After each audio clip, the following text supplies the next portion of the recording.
सोमवार का दिन भगवान शिव को समर्पित है और शिव जी का पूजन करने के लिए यह दिन खास माना जाता है। इसलिए सोमवती अमावस्या पर शिव जी की आराधना पूजन अर्चना उन्हीं को समर्पित होती है। इस दिन सोमवती अमावस्या की कथा अवश्य पढ़नी या सुननी चाहिए। तो चलिए सुनते हैं सोमवती अमावस्या की कथा। एक गरीब ब्राह्मण परिवार था। उस परिवार में पति पत्नी के अलावा एक पुत्री भी थी। वह पुत्री धीरे धीरे बड़ी होने लगी।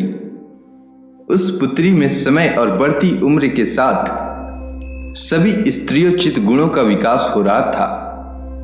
वह लड़की सुंदर, संस्कारवान और गुणवान थी, किंतु गरीब होने के कारण उसका विवाह नहीं हो पा रहा था। एक दिन उस ब्राह्मण के घर एक साधु महाराज पधारे। वे उस कन्या के सेवा भाव से काफी प्रसन्न हुए। कन्या को लंबी आयु का आशीर्वाद देते हुए साधु ने कहा कि इस कन्या के हथेली में विवाह योग्य रेखा नहीं है।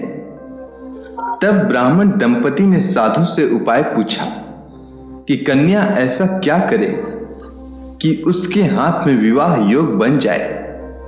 साधु महाराज कुछ देर विचार करने के बाद अपनी अंतर्दृष्टि से ध्यान करके बताते हैं कि कुछ दूरी पर एक गांव में सोना नाम की धोबिन जाति की एक महिला अपने बेटे और बहू के साथ रहती है, जो बहुत ही आचार विचार और संस्कार संपन्न तथा पति परायण है।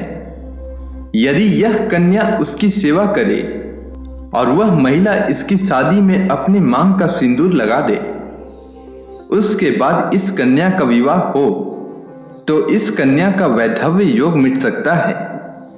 साधु ने यह भी बताया कि वह महिला कहीं आती जाती नहीं है। यह बात सुनकर ब्राह्मणी ने अपनी बेटी से धोबिन की सेवा करने की बात कही। अगले दिन कन्या प्रातः काल ही उठकर उस सोना धोबिन के घर जाकर साफ सफाई और अन्य सारे काम करके अपने घर वापस आ जाती है।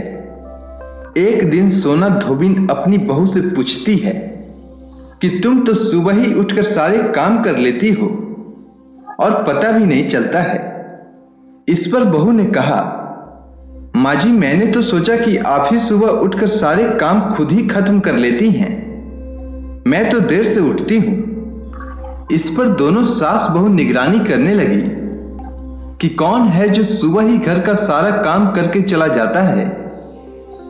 कई दिनों बाद धोबिन ने देखा कि एक कन्या मुंह अंधेरे घर में आती है और सारे काम करने के बाद चली जाती है।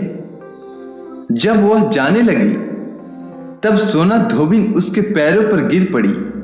पूछने लगी कि आप कौन हैं और इस तरह छुपकर मेरे घर की चाकरी क्यों करती हैं। तब कन्या ने साधु द्वारा कही गई सारी बात बताई। सोना धोबिन पति परायण थी, उसमें तेज था। वह तैयार हो गई। सोना धोबिन के पति थोड़ा अस्वस्थ थे। उसने अपने बहू से अपने लौट आने तक घर पर ही रहने को कहा। सोना धोबिन ने जैसे ही अपने मांग का सिंदूर उस कन्या की मांग में लगाया, उसका पति मर गया। उसे इस बात का पता चल गया।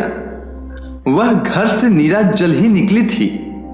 यह सोचकर कि रास्ते में कहीं पीपल का पेड़ मिलेगा तो उसे भौंरी देकर और उसकी परिक्रमा करके जल ग्रहण करेगी।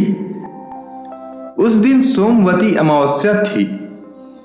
ब्राह्मण के घर मिले पुए पकवान की जगह उसने ईंट के टुकड़ों से 108 बार भौंरी देकर 108 बार पीपल के पेड़ की परिक्रमा की और उसके बाद जल ग्रहण किया।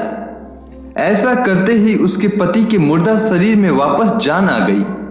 धोबिन का पति वापस जीवित हो उठा। इसलिए सोमवती अमावस्या के दिन से शुरू करके जो व्यक्ति हर अमावस्या के दिन भौंरी देता है, उसके सुख और सौभाग्य में वृद्धि होती है। पीपल के पेड़ में सभी देवताओं का वास होता है। अतः जो व्यक्ति हर अमावस्या को न कर सके, वह अगर सोमवार को पड़ने वाली अमावस्या के दिन 108 वस्तुओं की भौंरी देकर गौरी गणेश का पूजन करे तो उसे अखंड सौभाग्य की प्राप्ति होती है। उम्मीद है आपको सोमवती अमावस्या की कथा अच्छी लगी होगी। धन्यवाद।